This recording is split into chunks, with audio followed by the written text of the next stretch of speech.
Good morning to dear student. Welcome to AVME online classes. Class 7 subject science overrunning chapter number 2 nutrition in animals on the basis of NCERT pattern. बच्चों हमारा ये chapter तो complete हो गया था. आज के वीडियो सेगमेंट में हम लोग क्या करेंगे? आज के वीडियो सेगमेंट में हम लोग इसके एक्सरसाइज क्वेश्चन को करेंगे जो कि आप लोगों के बुक के पीछे के जो चैप्टर खत्म हो रहा है उसके बाद में जो एक्सरसाइज आए हुए हैं हम लोग उसको सॉल्व करेंगे. जिसके पास में बुक्स नहीं है जल्दी से जल्दी मार्केट में बुक्स अवेलेबल है, आप बुक्स देखिए. मैं बुक के ही सबसे पहले एक्सरसाइज क्वेश्चन को करने जा रहा हूँ, वो है फिलिंग द ब्लैंक्स. अब मैंने शॉर्ट पे लिखा हुआ है FIB. आजकल शॉर्ट लैंग्वेज ज़्यादा चल रहा है. जैसे सुबह सुबह उठते हैं मैं व्हाट्सअप खोलता हूँ तो मेरे पास में आ जाता है GM सर. अब माँ बाप ने नाम अच्छा खासा दे रखा है चेतन, मुझे बोलते हैं GM सर. GM सर बोले तो क्या हो गया भैया, ठीक है ना. तो फिर पता चलता है अरे यार GM का मतलब तो गुड मॉर्निंग हो गया, है ना. तो वैसे ही मैंने भी यहाँ पर शॉर्ट लैंग्वेज में लिख दिया है. शॉर्ट एब्रिविएशन फॉर्म है ये FIB यानी फिल इन द ब्लैंक्स. देखो पहला फिलिंग द ब्लैंक्स करते हैं. ध्यान से पढ़ना बच्चों, मेरा साथ देना, आप लोगों को सब आ जाएगा. The main steps of the nutrition in the humans are. मैंने आपको बताया था कि 5 स्टेप होते हैं. सबसे पहले जो होता है उसको क्या बोलते हैं? इंजेशन. तो हमारा पहला आंसर हो जाएगा इंजेशन. इंजेशन का मतलब हम लोगों ने फूड इनहेल कर दिया, ले लिया, है ना. और इंजेशन का पार्ट्स कौन प्ले करते थे? Buccal cavity.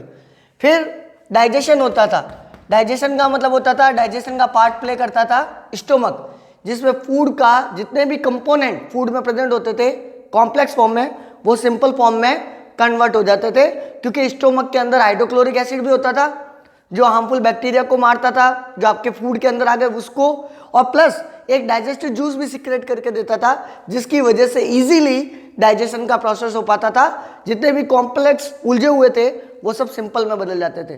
तो डाइजेशन का काम कौन कंप्लीट करता था? स्टोमक. इंजेशन का काम बकल कैविटी, और बकल कैविटी में 2 ऑर्गन हो गए, टीथ और टंग.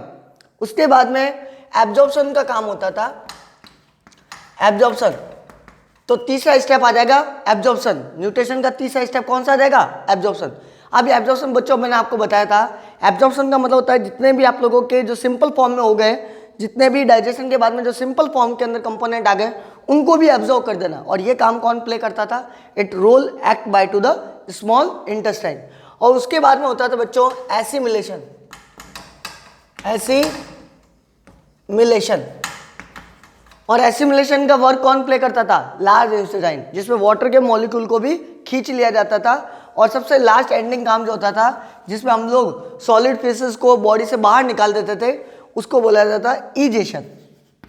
तो there are total 5 steps of the nutrition. I hope it is clear. Next आगे बढ़ते हैं. The largest gland of the human body.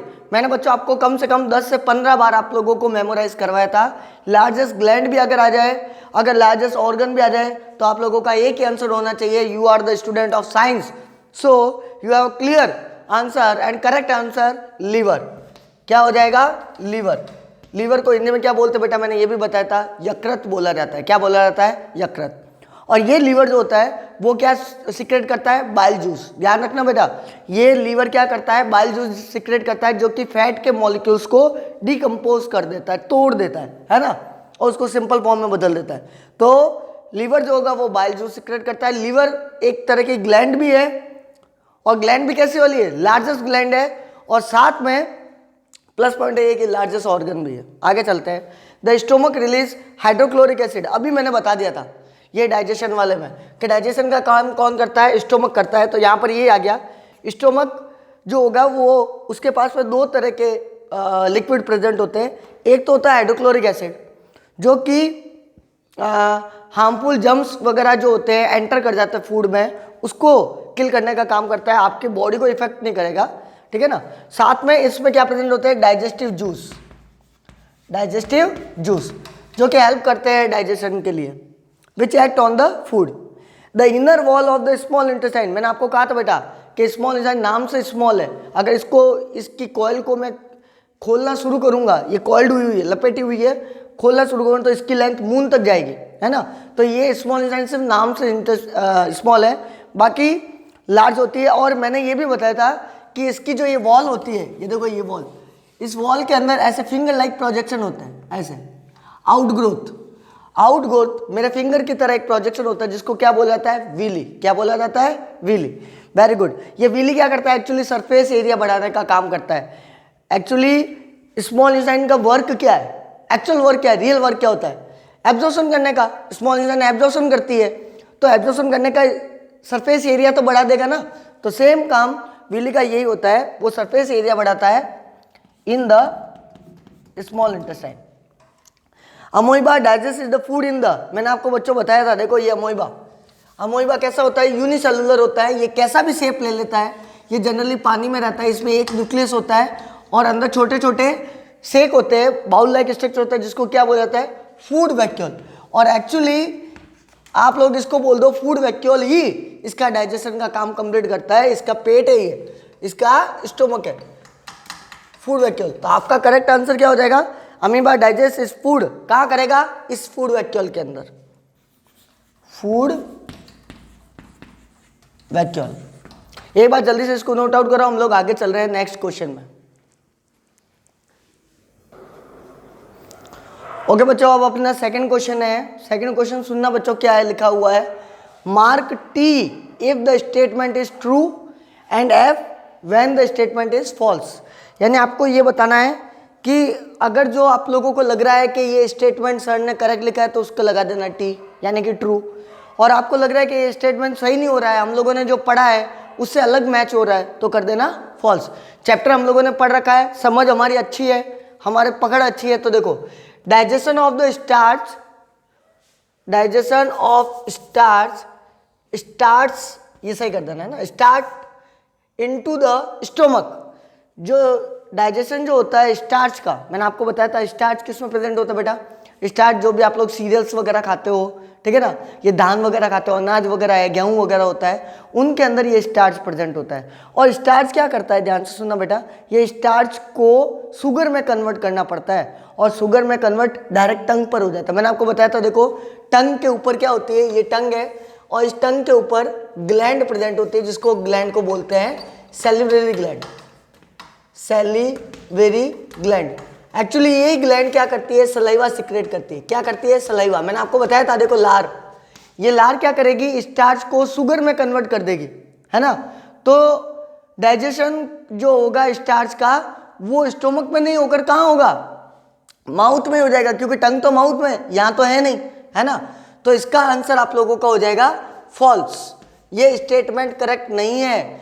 हमारे सर ने बताया था कि डाइजेशन स्टार्च का जो होता है वो स्टोमक में नहीं होता, कहाँ हो जाता है, माउथ में ही हो जाता है, टंग के ऊपर ही हो जाता है। तो ये स्टेटमेंट सही नहीं बैठ रहा है। अगला ले लेते हैं, the tongue helps in the mixing food with the saliva. ये लो, ये आ गया। टंग जो होगा वो सलाइवा निकालेगा जो कि उसको मिक्स कर देगा फूड को, बिल्कुल सही, अभी सर ने बताया है। तो क्या आंसर हो जाएगा बेटा, ट्रू हो जाएगा। क्या हो जाएगा, ट्रू। ये सब आपको कॉपी में नोट डाउन करना है, फिलिंग द ब्लैंक्स और ट्रू एंड फॉल्स। आज ये दो आप लोग करेंगे, ठीक है ना। The gall bladder temporarily store bile.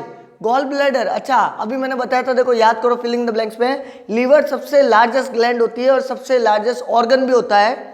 तो लीवर बाइल जूस सिक्रेट करता है, वो तो परमानेंटली करेगा, लेकिन कई बार लीवर के अलावा गॉल ब्लैडर एक छोटा सा ऑर्गन और होता है, बाउल लाइक होता है, एकदम कटोरे की तरह होता है, उसमें टेम्पररी बाइल जूस और होता है। अब बाइल जूस का फंक्शन क्या हो गया बेटा, मैंने बताया था आप लोगों को, it decompose the fat molecule. जितने भी फैट मॉलिक्यूल होंगे उसको क्या करेगा, डिकम्पोज करेगा। तो टेम्पररी करता है, ये तो करेक्ट है, बिल्कुल सही है सर। तो ये लिख दोगे ट्रू। अगला ले लेते हैं, the ruminants bring back solid grass into their the mouth and चू इट फॉर सम टाइम। देखो रूमिनेंट्स मैंने आपको बताया था, रूमिनेंट्स का मतलब क्या हो गया, जो मुंह हिलाते रहते हैं, जो हर्बीवोरस होते हैं। मैंने आपको कहा था बच्चों, जो हर्बीवोरस होते हैं, जो ग्रास ईटर्स होते हैं, उनको रूमिनेंट्स बोला जाता है। और ऐसा प्रोसेस रूमिनेशन कहलाता है। ये क्या करते हैं, एक बार में एक सारे ग्रास को या चपाती वगैरह देते हो, एक बार सोलो तो कर देते हैं, लेकिन जैसे रेस्ट मोड पे होते हैं, वापस से इनके स्टोमक में 4 चैम्बर होते हैं, तो वहाँ से फूड जो होगा क्या होगा, वापस से बाहर आता है। मैंने आपको बताया था।